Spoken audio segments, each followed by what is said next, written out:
Excella Education Study in USA assured scholarship. Contact 9881 అసలు జనసేనానికి ఏమైంది? ఇప్పుడు జన సైనికులు దిక్కుతోచని పరిస్థితుల్లో ఉన్నారా? మ్యాక్స్ టు మ్యాక్స్ ఇప్పుడు పవన్ కళ్యాణ్ సైకిల్ తొక్కబోతున్నాడా? ఆ సైకిల్ ని చంద్రబాబు దించబోతున్నాడా? అసలు ఏం జరగబోతుంది? ఇలా ఆంధ్రప్రదేశ్ లో రాజకీయాలన్నీ వేడెక్కుతున్నాయి. బీజేపీతో పొత్తుతో ఉంటేనే పవన్ కళ్యాణ్ ముందుకు నడుస్తానంటున్నాడు. బీజేపీ ఇప్పుడు తెలుగుదేశం పార్టీతో వెళ్ళాలా వద్దా అనే ఆలోచనలో ఉన్నారు. ఈ ఇద్దరి డైలమాలో ఇప్పుడు బీజేపీ ఈ తెలుగుదేశం జనసేనతో ఆడుకుంటుందా? అసలు ఏం జరుగుతోంది ఆంధ్రప్రదేశ్ లో? మనతో పాటు వైసీపీ అధికార ప్రతినిధి సుందరరామ శర్మ గారు ఉన్నారు. ఆయన అడిగి తెలుసుకుందాం. నమస్తే సార్. నమస్తే. నమస్తే అమ్మా. సార్, ఏంటి అసలు జన సైనికులు ఎటువైపు ఉండాలి? తెలుగుదేశం పార్టీ వైపు ఉండాలా, జనసేన వైపు ఉండాలా, బీజేపీ వైపు ఉండాలి? ఈ పొత్తుల గోలేంటి? అసలు ఏం జరుగుతోంది? ఇప్పుడు చంద్రబాబు నాయుడు, పవన్ కళ్యాణ్ అసలు వెళ్ళే సూచనలు ఉన్నాయా? కలిసి నడిచే సూచనలు ఉన్నాయా? నిన్న జరిగిన మీటింగ్ లో, భీమవరం జరిగిన మీటింగ్ లో జనసేనాని పక్కన జన సైనికులు, జనసేన కార్యకర్తలు కాకుండా తెలుగుదేశం నాయకులు ప్రత్యక్షమైన అసలు ఏం జరుగుతోంది ఆంధ్రప్రదేశ్ లో? పవన్ కళ్యాణ్ గారు యాక్చువల్గా నిజం చెప్పాలంటే పార్టీ బ్రహ్మాండంగా ఉన్నటువంటి టైంలో సెల్ఫ్ గోల్ వేసుకున్నాడు. 10 సంవత్సరాలు పార్టీ పెట్టాడు. 2019లో ఏదో ఒంటరిగా పోటీ చేశాడు. సరే, చంద్రబాబు గారిని తిట్టాడు. 2020లో బీజేపీ తోటి వెళ్ళాడు. వెళ్ళినటువంటి వ్యక్తి తన పార్టీని సంస్థాగతంగా బలోపేతం చేసుకుని తను ఒక ఆల్టర్నేటివ్ గా ముందుకెళ్లాల్సినటువంటి పరిస్థితుల్లో భారతీయ జనతా పార్టీ తోటి పొత్తులో ఉండే తిరుపతి ఎన్నికల్లో అక్కడ ఉన్నటువంటి అభ్యర్థి ఆమె రక్షాబంధన్ ఇది కూడా కట్టించుకుని తమ్ముడు నాకు నువ్వు సహాయం రావాలంటే 2వ రోజు కల్లా అక్కడి నుంచి వెళ్ళిపోయాడు. అంటే ఆ రకంగా చంద్రబాబు నాయుడు గారికి డిపాజిట్ పోకుండా కాపాడుకోగలిగాడు. తర్వాత బద్వేలలో మేము పోటీ చేస్తామంటే ముందుగానే నేను పోటీ చేయట్లేదని చంద్రబాబు తోటి కలిసి బయటికి వెళ్ళిపోయాడు. అట్లాగే ఆత్మకూరులో ముందుగానే చెప్పేసేసి వెళ్ళిపోయాడు. పొత్తులో ఉన్నటువంటిది భారతీయ జనతా పార్టీ తోటి వాళ్ళు వెళ్తారా లేదా కనుక్కోకుండా వెళ్ళటమే కాకుండా విశాఖపట్నం ఎమ్మెల్సీ ఎలక్షన్ లో మాధవ్ గారికి ఓటేయండి అని చెప్పాల్సింది పోయిపోయి మీరు వైసీపీని ఓడించడం కోసం ఎవరికి వేసినా పర్వాలేదు అన్నాడు. ఇటువంటి ఒక రకంగా చెప్పాలంటే అపరిపక్వత ఉన్నటువంటి నాయకుడుగా ఆ రోజునే పవన్ కళ్యాణ్ గారికి దృష్టిలోకి కొంతమంది మేధావులైనటువంటి వాళ్ళకి తెలిసిపోయింది. అయితే ఆ తర్వాత నిజం చెప్పాలంటే చంద్రబాబు నాయుడు గారితో తనకేం సంబంధం? తన పార్టీని తనకు సంస్థాగతంగా బలోపేతం చేసుకోవాలి. ఓటు చేయలనివ్వను అని చెప్పనని ఎప్పుడైతే అన్నాడో ఒక పక్క వన్ సైడ్ లవ్ కాదు అనుకుంటూ ఇక ఆయనతోటి చంద్రబాబు గారిని మొత్తం మీద ఒక రకంగా వాళ్ళిద్దరికి జోడి కలిగేసేటట్టుగా తనే చేసుకున్నాడు.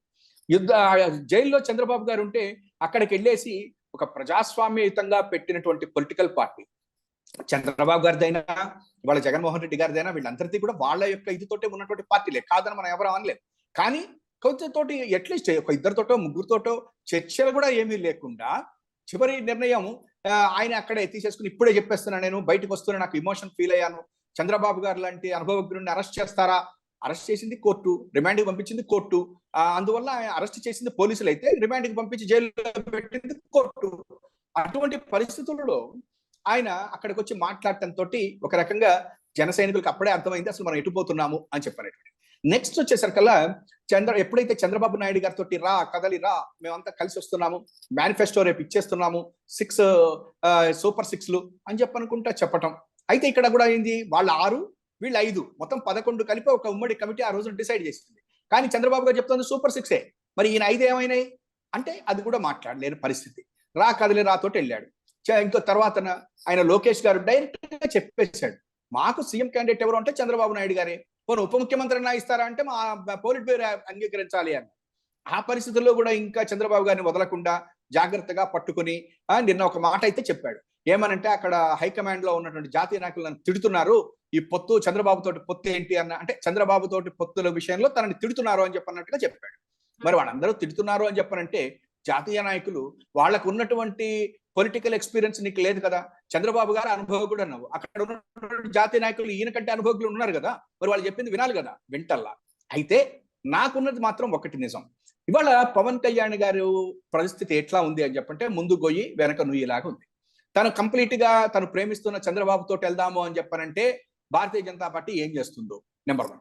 ఒకవేళ సరే భారతీయ జనతా పార్టీని ఎదిరిస్తే నేను ముందుకొస్తే చంద్రబాబు నాతో ఉంటాడో లేదు. ఎందుకంటే చంద్రబాబుకి అసలు బీజేపీ అంటేనే భయపడిపోతున్నాడు. తనే చెప్తున్నాడు బీజేపీ వాళ్ళకి టీడీపీ అంటే ఇష్టం లేదు అని తనే చెప్పాడు నిన్న. కాబట్టి రేపు పొద్దున బీజేపీని తను వదిలేస్తే ఒకవేళ కనుక చంద్రబాబు కనుక వాళ్ళతోటి ఉండను, నువ్వు కూడా వద్దు నాకు అంటే నా పరిస్థితి ఏంటి? అదేదో కుడితిలో పడిన ఎలకలాగా కొట్టుకోవాలి కదా. రోడ్డు మ్యాప్ ఎవరిస్తారు అని తిరిగాడు. అయితే ఇప్పుడు రోడ్డు మ్యాప్ ఒక రకంగా భారతీయ జనతా పార్టీ చంద్రబాబు గారికి ఇచ్చేసింది.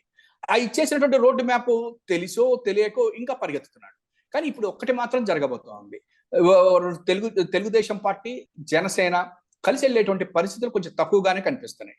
భారతీయ జనతా పార్టీ ఆశీర్వాదం లేకుండా, కేంద్ర ప్రభుత్వం యొక్క ఆశీర్వాదం లేకుండా పవన్ కళ్యాణ్ ముందుకు పోడు. At the same time Chandrababu Naidu గారు అసలు పార్టీనే నడపడు. వాళ్ళు చెబితే పార్టీ ఉంచుతాడు. కేంద్రం గనక లేదా బీజేపీ కేంద్రం అనకూడదు, బీజేపీ కనుక రేపు వద్దులే ఇక పార్టీ చాలు, నిన్న భువనేశ్వర్ గారు చెప్పినట్టు బాబు గారు 33 సార్లు ఈ కుప్పం నుంచి గెలిచారు, 43 ఏళ్ళ ఇండస్ట్రీ, ఆయనకి నేను రెస్ట్ ఇచ్చేస్తాను అని ఆమె చెప్పినప్పుడు ఇక ఈ ప్రజలు కూడా రెస్ట్ ఇచ్చేయచ్చు.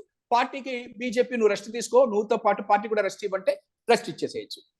ఈ పరిస్థితుల్లో ఇవాళ పవన్ కళ్యాణ్ ఉన్నాడు.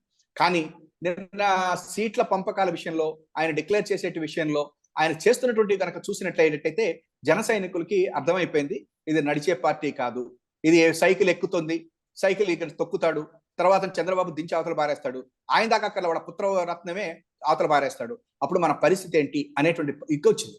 అందుకనే మీరు చూడండి, వారాహి ఇప్పటి వరకు రాలా. ఏది వారాహి? తిరగాలి కదా ఆయన వారాహిలో, ఇప్పటి వరకు వారాహి రాలా. అంటే బహుశా ఇంకో కలర్ కోసం వెయిట్ చేస్తుండొచ్చు. ఇక్కడ మనం తీసుకున్నట్లయితే ఇక్కడ తెలుగుదేశం పార్టీకే ఒక ఇప్పుడు నాయకులు దొరకని మైనంగా ఉంది. ఎందుకంటే వైసీపీ నుంచి వెళ్ళిన వాళ్ళు కూడా మళ్ళీ వైసీపీకి మళ్ళీ తిరిగి వచ్చేస్తున్నారు. తెలుగుదేశం పార్టీకి నాయకుల లోటు కూడా ఉంది. తెలుగుదేశం పార్టీకి నాయకుల లోటు ఉంది. At the same time Pawan కళ్యాణ్కి డబ్బులు పెట్టేటువంటి నాయకులు దొరక ఇప్పుడు కొత్తగా విశాఖపట్నంది ఆల్రెడీ నా విషయం నేను మాట్లాడలేదు. ఇది వైజాగ్ లోను అక్కడ మన పవన్ కళ్యాణ్ గారు డిక్లేర్ చేసిన సీట్లు చూసిన తర్వాత ఆయన డబ్బున్న వాళ్ళకే ఇస్తాను అంటున్నాడు అనేటువంటిది కూడా ఒకటి బయటకు వచ్చింది ఇప్పుడు. ఎందుకంటే చంద్రబాబు నాయుడు గారికి డబ్బు ఉంది, ఖర్చు పెడతాను అంటుంటే క్యాండిడేట్లు లేరు. పాపం పవన్ కళ్యాణ్కి రెండూ కావాలి, క్యాండిడేట్లు కావాలి, డబ్బులు ఉన్న వాళ్ళు కావాలి.